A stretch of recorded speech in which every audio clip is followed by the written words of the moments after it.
Welcome to the Deduction Den, fellow armchair detective. Today we will embark in a journey with Captain Hastings, since the renowned detective Hercule Poirot has come down with a bout of influenza. In Agatha Christie's short story, The Mystery of Hunter's Lodge, Mr. Roger Havering requests Poirot to investigate the murder of his uncle at his hunting lodge in Derbyshire. Poirot tasks his friend Arthur Hastings with solving a murder that is more like a riddle. "After all," murmured Poirot, "it is possible that I shall not die this time." Coming from a convalescent influenza patient, I hailed the remark as showing a beneficial optimism. I myself had been the first sufferer from the disease. Poirot, in his turn, had gone down.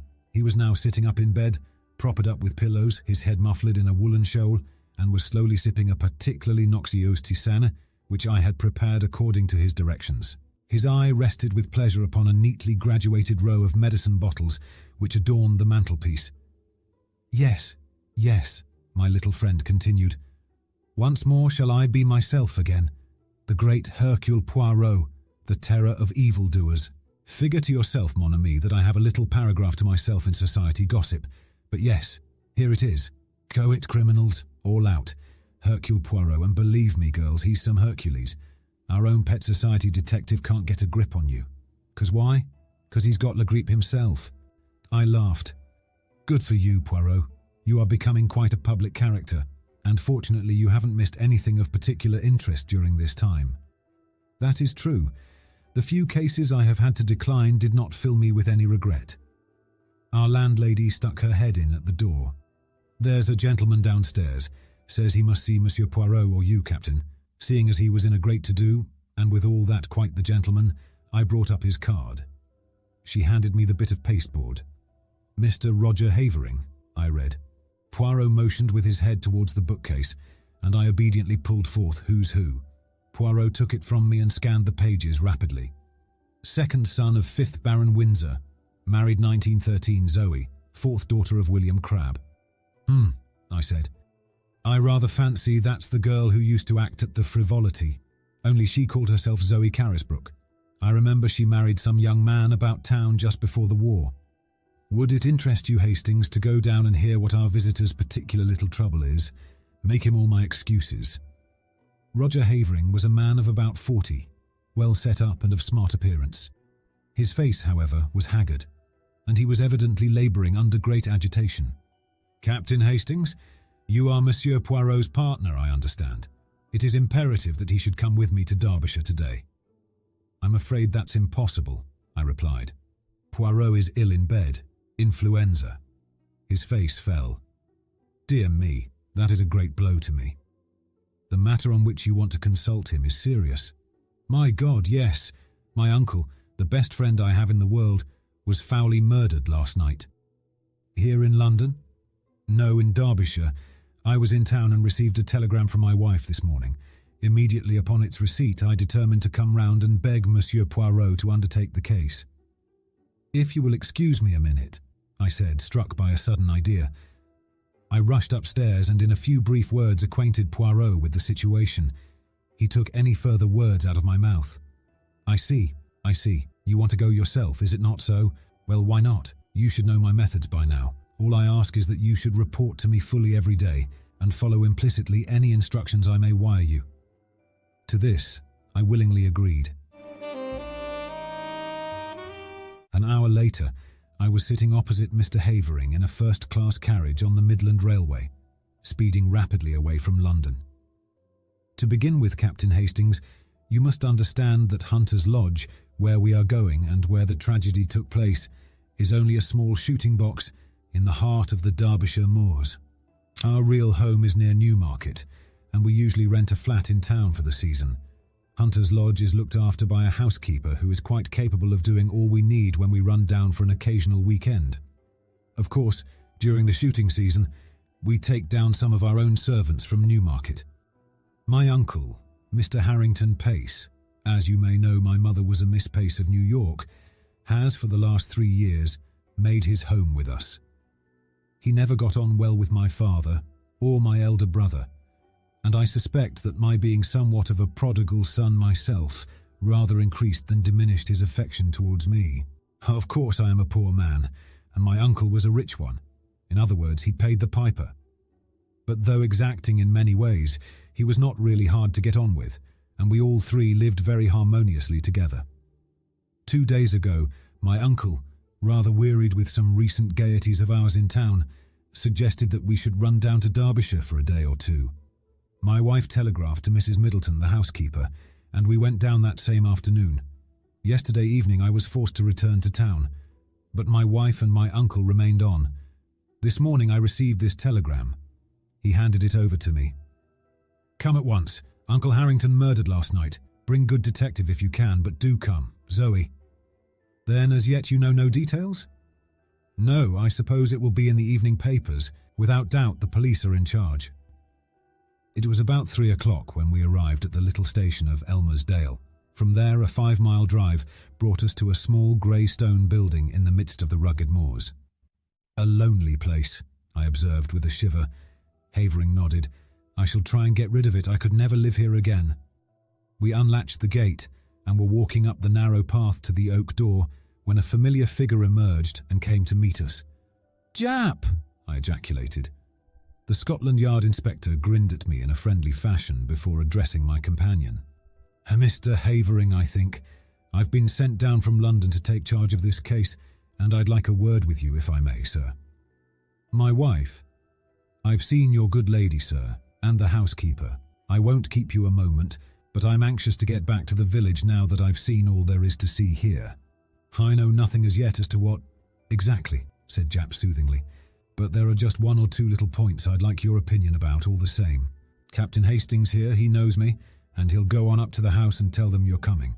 What have you done with the little man, by the way, Captain Hastings?" "He's ill in bed with influenza." "Is he now? I'm sorry to hear that. Rather the case of the cart without the horse, your being here without him, isn't it?"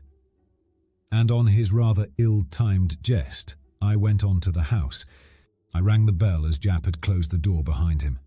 After some moments it was opened to me by a middle-aged woman in black. "Mr. Havering will be here in a moment," I explained. "He has been detained by the inspector. I have come down with him from London to look into the case. Perhaps you can tell me briefly what occurred last night." "Come inside, sir." She closed the door behind me, and we stood in the dimly lighted hall. "It was after dinner last night, sir, that the man came.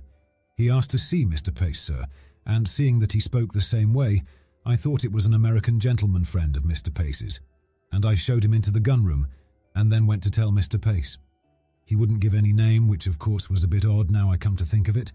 I told Mr. Pace, and he seemed puzzled like, but he said to the mistress, 'Excuse me, Zoe, while I just see what this fellow wants.' He went off to the gun-room and I went back to the kitchen, but after a while I heard loud voices, as if they were quarrelling, and I came out into the hall. At the same time the mistress, she comes out too, and just then there was a shot and then a dreadful silence. We both ran to the gun-room door, but it was locked and we had to go round to the window. It was open, and there inside was Mr. Pace, all shot and bleeding." "What became of the man?" "He must have got away through the window, sir, before we got to it." "And then?" "Mrs. Havering sent me to fetch the police. 5 miles to walk it was. They came back with me, and the constable, he stayed all night, and this morning the police gentleman from London arrived." "What was this man like who called to see Mr. Pace?" The housekeeper reflected. "He had a black beard, sir, and was about middle-aged, and had on a light overcoat. Beyond the fact that he spoke like an American, I didn't notice much about him." "I see. Now I wonder if I can see Mrs. Havering." "She's upstairs, sir. Shall I tell her?" "If you please. Tell her that Mr. Havering is outside with Inspector Jap, and that the gentleman he has brought back with him from London is anxious to speak to her as soon as possible." "Very good, sir." I was in a fever of impatience to get at all the facts. Jap had 2 or 3 hours' start of me, and his anxiety to be gone made me keen to be close at his heels. Mrs. Havering did not keep me waiting long. In a few minutes I heard a light step descending the stairs, and looked up to see a very handsome young woman coming towards me. She wore a flame-coloured jumper that set off the slender boyishness of her figure. On her dark head was a little hat of flame-coloured leather. Even the present tragedy could not dim the vitality of her personality. I introduced myself, and she nodded in quick comprehension. Of course, I have often heard of you and your colleague, Monsieur Poirot. You have done some wonderful things together, haven't you? It was very clever of my husband to get you so promptly. Now, will you ask me questions? That is the easiest way, isn't it, of getting to know all you want to about this dreadful affair. Thank you, Mrs. Havering. Now, what time was it that this man arrived? It must have been just before 9 o'clock. We had finished dinner and were sitting over our coffee and cigarettes. Your husband had already left for London? Yes, he went up by the 6:15. Did he go by car to the station or did he walk? Our own car isn't down here. One came out from the garage in Elmersdale to fetch him in time for the train. Was Mr. Pace quite his usual self? Absolutely. Most normal in every way. Now, can you describe this visitor at all? I'm afraid not. I didn't see him. Mrs. Middleton showed him straight into the gun room and then came to tell my uncle. What did your uncle say? He seemed rather annoyed but went off at once. It was about 5 minutes later that I heard the sound of raised voices. I ran out into the hall and almost collided with Mrs. Middleton. Then we heard the shot. The gun room door was locked on the inside, and we had to go right round the house to the window. Of course, that took some time, and the murderer had been able to get well away. My poor uncle, her voice faltered, had been shot through the head. I saw at once that he was dead. I sent Mrs. Middleton for the police. I was careful to touch nothing in the room but to leave it exactly as I found it. I nodded approval. Now, as to the weapon? Well, I can make a guess at it, Captain Hastings. A pair of revolvers of my husband's were mounted upon the wall. One of them is missing. I pointed this out to the police, and they took the other one away with them. When they have extracted the bullet, I suppose they will know for certain. May I go to the gun room? Certainly. The police have finished with it, but the body has been removed. She accompanied me to the scene of the crime. At that moment, Havering entered the hall, and with a quick apology, his wife ran to him. I was left to undertake my investigations alone. I may as well confess at once that they were rather disappointing. In detective novels, clues abound, but here I could find nothing that struck me as out of the ordinary except a large bloodstain on the carpet where I judged the dead man had fallen. I examined everything with painstaking care and took a couple of pictures of the room with my little camera, which I had brought with me. I also examined the ground outside the window, but it appeared to have been so heavily trampled underfoot that I judged it was useless to waste time over it. No, I had seen all that Hunter's Lodge had to show me. I must go back to Elmersdale and get into touch with Jap. Accordingly, I took leave of the Haverings and was driven off in the car that had brought us up from the station. I found Jap at the Matlock Arms, and he took me forthwith to see the body. Harrington Pace was a small, spare, clean-shaven man, typically American in appearance. He had been shot through the back of the head, and the revolver had been discharged at close quarters. "Turned away for a moment," remarked Jap, and the other fellow snatched up a revolver and shot him. The one Mrs. Havering handed over to us was fully loaded, and I suppose the other one was also. Curious what darn fool things people do. Fancy keeping 2 loaded revolvers hanging up on your wall. "What do you think of the case?" I asked as we left the gruesome chamber behind us. Well, I'd got my eye on Havering to begin with. "Oh, yes," noting my exclamation of astonishment. Havering has 1 or 2 shady incidents in his past. When he was a boy at Oxford, there was some funny business about the signature on one of his father's cheques. All hushed up, of course. Then he's pretty heavily in debt now, and they're the kind of debts he wouldn't like to go to his uncle about, whereas you may be sure the uncle's will would be in his favour. Yes, I'd got my eye on him, and that's why I wanted to speak to him before he saw his wife. But their statements dovetail all right, and I've been to the station, and there's no doubt whatever that he left by the 6:15. That gets up to London about 10:30. He went straight to his club, he says, and if that's confirmed all right, why he couldn't have been shooting his uncle here at 9 o'clock in a black beard. "Ah, yes, I was going to ask you what you thought about that beard." Jap winked. "I think it grew pretty fast. Grew in the 5 miles from Elmersdale to Hunter's Lodge. Americans that I've met are mostly clean-shaven. Yes, it's amongst Mr. Pace's American associates that we'll have to look for the murderer. I questioned the housekeeper first and then her mistress, and their stories agree all right. But I'm sorry Mrs. Havering didn't get a look at the fellow. She's a smart woman, and she might have noticed something that would set us on the track." I sat down and wrote a minute and lengthy account to Poirot. I was able to add various further items of information before I posted the letter. The bullet had been extracted and was proved to have been fired from a revolver identical with the one held by the police. Furthermore, Mr. Havering's movements on the night in question had been checked and verified, and it was proved beyond doubt that he had actually arrived in London by the train in question. And thirdly, a sensational development had occurred. A city gentleman living at Ealing, on crossing Haven Green to get to the district railway station that morning, had observed a brown paper parcel stuck between the railings. Opening it, he found that it contained a revolver. He handed the parcel over to the local police station, and before night, it was proved to be the one we were in search of, the fellow to that given us by Mrs. Havering. One bullet had been fired from it. All this I added to my report. A wire from Poirot arrived whilst I was at breakfast the following morning. Of course, black-bearded man was not Havering. Only you or Jap would have such an idea. Wire me description of housekeeper and what clothes she wore this morning. Same of Mrs. Havering. Do not waste time taking photographs of interiors. They are underexposed and not in the least artistic. It seemed to me that Poirot's style was unnecessarily facetious. I also fancied he was a shade jealous of my position on the spot, with full facilities for handling the case. His request for a description of the clothes worn by the two women appeared to me to be simply ridiculous, but I complied as well as I, a mere man, was able to. At 11, a reply wire came from Poirot. Advise Jap arrest housekeeper before it is too late. Dumbfounded, I took the wire to Jap. He swore softly under his breath.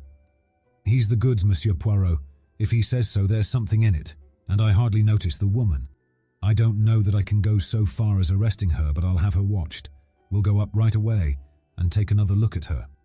But it was too late. Mrs. Middleton, that quiet middle-aged woman who had appeared so normal and respectable, had vanished into thin air. Her box had been left behind. It contained only ordinary wearing apparel. There was no clue in it to her identity or as to her whereabouts. From Mrs. Havering, we elicited all the facts we could. I engaged her about 3 weeks ago when Mrs. Emery, our former housekeeper, left. She came to me from Mrs. Selborne's agency in Mount Street, a very well-known place. I get all my servants from there. They sent several women to see me, but this Mrs. Middleton seemed much the nicest and had splendid references. I engaged her on the spot and notified the agency of the fact. I can't believe that there was anything wrong with her. She was such a nice, quiet woman. The thing was certainly a mystery. Whilst it was clear that the woman herself could not have committed the crime, since at the moment the shot was fired, Mrs. Havering was with her in the hall, nevertheless she must have some connection with the murder, or why should she suddenly take to her heels and bolt? I wired the latest development to Poirot and suggested returning to London and making inquiries at Selborne's agency. Poirot's reply was prompt. Useless to inquire at agency. They will never have heard of her. Find out what vehicle took her up to Hunter's Lodge when she first arrived there. Though mystified, I was obedient. The means of transport in Elmersdale were limited. The local garage had 2 battered Ford cars, and there were 2 station flys. None of these had been requisitioned on the date in question. Questioned, Mrs. Havering explained that she had given the woman the money for her fare down to Derbyshire, and sufficient to hire a car or fly to take her up to Hunter's Lodge. There was usually one of the Fords at the station on the chance of its being required. Taking into consideration the further fact that nobody at the station had noticed the arrival of a stranger, black-bearded or otherwise, on the fatal evening, everything seemed to point to the conclusion that the murderer had come to the spot in a car, which had been waiting near at hand to aid his escape, and that the same car had brought the mysterious housekeeper to her new post. I may mention that inquiries at the agency in London bore out Poirot's prognostication. No such woman as Mrs. Middleton had ever been on their books. They had received the Honour Mrs. Havering's application for a housekeeper and had sent her various applicants for the post. When she sent them the engagement fee, she omitted to mention which woman she had selected. Somewhat crestfallen, I returned to London. I found Poirot established in an armchair by the fire in a garish silk dressing gown. He greeted me with much affection. "Mon ami Hastings, but how glad I am to see you. Veritably I have for you a great affection, and you have enjoyed yourself. You have run to and from with the good Jap. You have interrogated and investigated to your heart's content. Poirot, I cried, the thing's a dark mystery. It will never be solved. It is true that we are not likely to cover ourselves with glory over it. No, indeed, it's a hard nut to crack. Oh, as far as that goes, I am very good at cracking the nuts. A veritable squirrel. It is not that which embarrasses me. I know well enough who killed Mr. Harrington Pace. You know? How did you find out? Your illuminating answers to my wires supplied me with the truth. See here, Hastings, let us examine the facts methodically and in order. Mr. Harrington Pace is a man with a considerable fortune, which at his death will doubtless pass to his nephew. Point number 1. His nephew is known to be desperately hard up. Point number 2. His nephew is also known to be, shall we say, a man of rather loose moral fibre. Point number 3. But Roger Havering is proved to have journeyed straight up to London.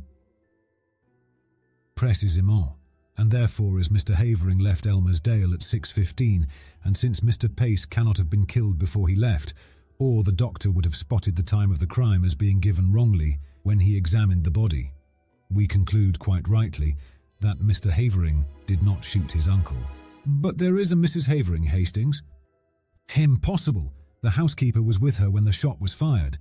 Ah yes, the housekeeper, but she has disappeared. She will be found. I think not. There is something peculiarly elusive about that housekeeper, don't you think so, Hastings? It struck me at once. She played her part, I suppose, and then got out in the nick of time. And what was her part? Well, presumably to admit her confederate, the black-bearded man. Oh no, that was not her part.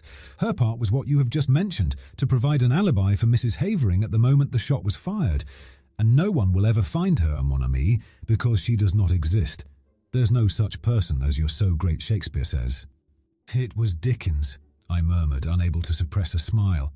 But what do you mean, Poirot? I mean that Zoe Havering was an actress before her marriage, that you and Jap only saw the housekeeper in a dark hall, a dim middle-aged figure in black with a faint, subdued voice, and finally that neither you nor Jap nor the local police whom the housekeeper fetched ever saw Mrs. Middleton and her mistress at one and the same time. It was child's play for that clever and daring woman. On the pretext of summoning her mistress, she runs upstairs, slips on a bright jumper and a hat with black curls attached, which she jams down over the grey transformation. Her few deft touches and the makeup is removed, a slight dusting of rouge, and the brilliant Zoe Havering comes down with her clear, ringing voice. Nobody looks particularly at the housekeeper. Why should they? There is nothing to connect her with the crime. She too has an alibi. But the revolver that was found at Ealing, Mrs. Havering could not have placed it there. No, that was Roger Havering's job, but it was a mistake on their part. It put me on the right track. A man who has committed a murder with a revolver which he found on the spot would fling it away at once. He would not carry it up to London with him. No, the motive was clear. The criminals wished to focus the interest of the police on a spot far removed from Derbyshire. They were anxious to get the police away as soon as possible from the vicinity of Hunter's Lodge. Of course, the revolver found at Ealing was not the one with which Mr. Pace was shot. Roger Havering discharged one shot from it, brought it up to London, went straight to his club to establish his alibi, then went quickly out to Ealing by the district, a matter of about 20 minutes only, placed the parcel where it was found and so back to town. That charming creature, his wife, quietly shoots Mr. Pace after dinner. You remember he was shot from behind? Another significant point that. Reloads the revolver and puts it back in its place, and then starts off with her desperate little comedy.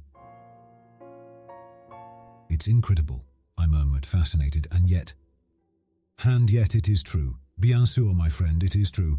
But to bring that precious pair to justice, that is another matter. Well, Jap must do what he can. I have written him fully. But I very much fear, Hastings, that we shall be obliged to leave them to fate, or le bon Dieu, whichever you prefer. The wicked flourish like a green bay tree, I reminded him. But at a price, Hastings, always at a price, croyez-moi.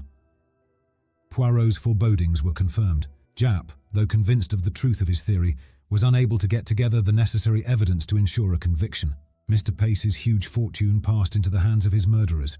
Nevertheless, Nemesis did overtake them, and when I read in the paper that the Honourable Roger and Mrs. Havering were amongst those killed in the crashing of the air mail to Paris, I knew that justice was satisfied. If you enjoyed this, then hit subscribe to stay tuned for our future videos, where we'll delve into the works of iconic authors of detective fiction and bring their works to life in our audiobooks. Make sure to ring that notification bell so you won't miss out on our upcoming mysteries. If you have any suggestion, drop them in the comments below. As we navigate the worlds of detective fiction together, remember, the mysteries are brewing and there's always another page to turn. Thank you for watching. Until next time.